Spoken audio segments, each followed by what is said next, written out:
අයුබෝවන් ඔබත් සමග දෙක අභ්‍යාසය සාකච්ඡා කරන්න යන්නේ. ඔබ සෑදූ ගණන්වල හරි වැරදි බලන්න මේ වීඩියෝ පාවිච්චි කරන්න. පාතදී ඇති එක්ෙක් කුලකේ අවයව සියල්ල සඟල වරහන් තුළ ලිවීමෙන් කුලකේලියා දක්වන්න. සතිය දවස්. සෞන්දංගහරුවාද බදාද බ්‍රහස්පතින්ද සිකුරාද සෙන්සුරාද ඉරිදා. දරුවනේ දවස් කිව්වොත් සෞදාංගහරුවාද බදාදා දින කිව්වොත් 1 2 3 4 ආදි වශයෙන්. මේකෙත් පොඩි පටලැවිල්ලක් තියෙන්න පුළුවන්. සතියේ දවස් කිව්වහම සමහර අය සඳුදා අඟහරුවාදා බදාද බ්‍රහස්පතින්ද සිකුරාදා විතරයි කියලාත් කියනවා. සෙනසුරාදා ඉරිදා සති අන්ත කියලා කියනවා. විවිධ අය මේක පොඩ්ඩක් වෙනස්ව අර්ථ දක්වනවා. නමුත් වඩා සුදුසු පිළිතුරු මේක. 0.10ත් අතර ප්‍රථමක සංඛ්‍යා. 2 3 5 7 ඔබ දන්නවා එක ප්‍රථමක සංඛ්‍යාවක් නෙමෙයි. සාධක දෙකක් පමණක් ඇති සංඛ්‍යා ප්‍රථමක සංඛ්‍යා. 0.25ත් අතර 4 ගුණාකාර. හර සර යන වචනය අකුරු ඔබ දන්නවා එකම අවයවය දෙපාරක් ලියන්නේ නැහැ. බස්නාහිර පළාතේ දිස්ත්‍රික්ක.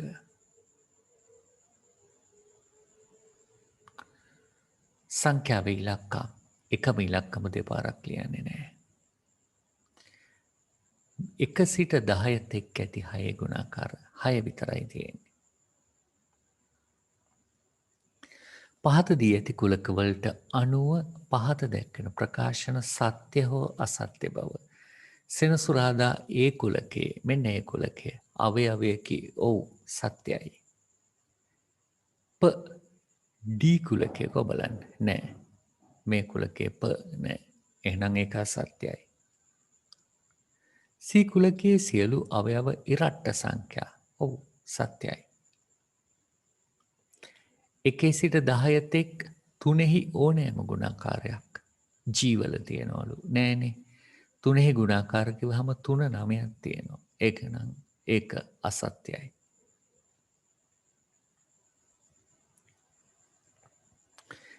දියති එක් කුලකය අවයව සියල්ල සඟල වරහන් තුළ ලියා දැක්වීමෙන් කුලකය දක්වන්න.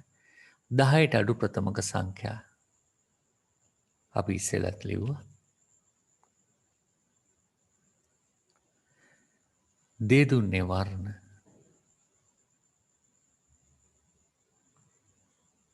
මේ වචනය අකුරු. ඒක මකුර දෙපාරක් ඇදිලා නෑ. 0.7ත් අතර පූර්ණ සංඛ්‍යා. දකුණු පළාතේ දිස්ත්‍රික්ක.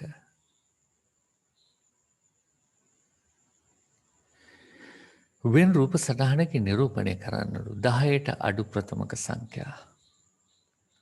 අපි ඉස්සෙල්ල ලියපු කුලකයම තමයි මේ. දැන් අපි වෙන් රූපයකින් නිරූපණය කරනවා. දේ දුන්නේ වර්ණ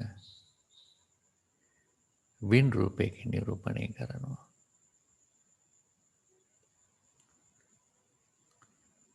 ඔබට මම කිව්වා වෙන් රූපයක් වෘත්තයකින් දැක්වීම වඩා සුදුසුයි කියලා. ඒකෙන් මම කියන්නේ නැහැ වෘත්තාකාරම විය යුතුයි කියලා. වඩා සුදුසු බවයි කිව්වේ. සමහරු වෙන් රූප ත්‍රිකෝණ චතුරස්ස විවිධ විදිහට දක්වනවා.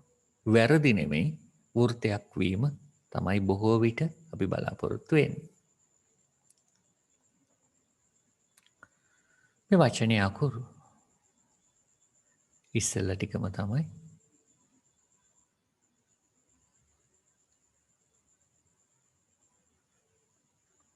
බින්දුවත් 7ත් අතර පූර්ණ සංඛ්‍යා.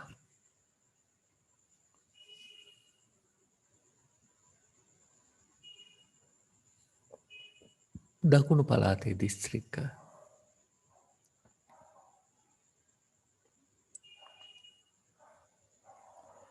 කේ කුලකයේ වෙන් රූප සටහනකින් නිරූපණය කරන්න. මෙන්න මේ කුලකය අවයව නිශ්චිතවම හඳුනාගත හැකි පොදු ලක්ෂණයක් මගින්. මම මේක ලියනවා 1 සිට 20 තෙක් ඇති 4 ගුණාකාර කියලා. හැබැයි මේක වෙනස් ආකාරවලින් ලියන්නත් පුළුවන්.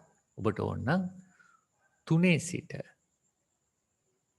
20 තෙක් ඒත් මේ ටිකමයි එන්නේ. 4 සිට 20 තෙක් ඒත් එන්නේ මේ ටිකමයි.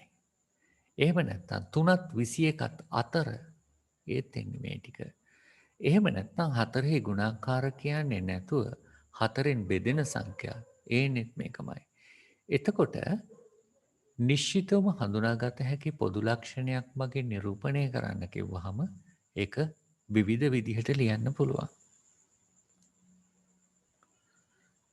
X කුලකයේ අවයව සංගල වරහණක් තුළ පොදු ලක්ෂණයක් මගින් ඉංග්‍රීසි හොඩුවේ ස්වරාක්ෂර.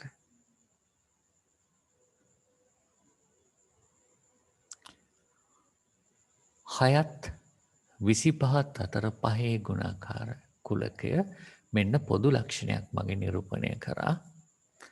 අවයව ලියමු දැන් ඔන්න අනිත් විදිහ.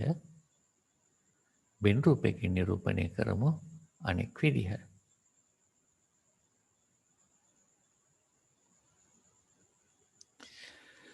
හොඳයි දරුවනේ. ඊළඟ පාඩමෙන් අපි නැවත හම්බ වෙනවා. එතෙක් ඔබට ආයුබෝවන්.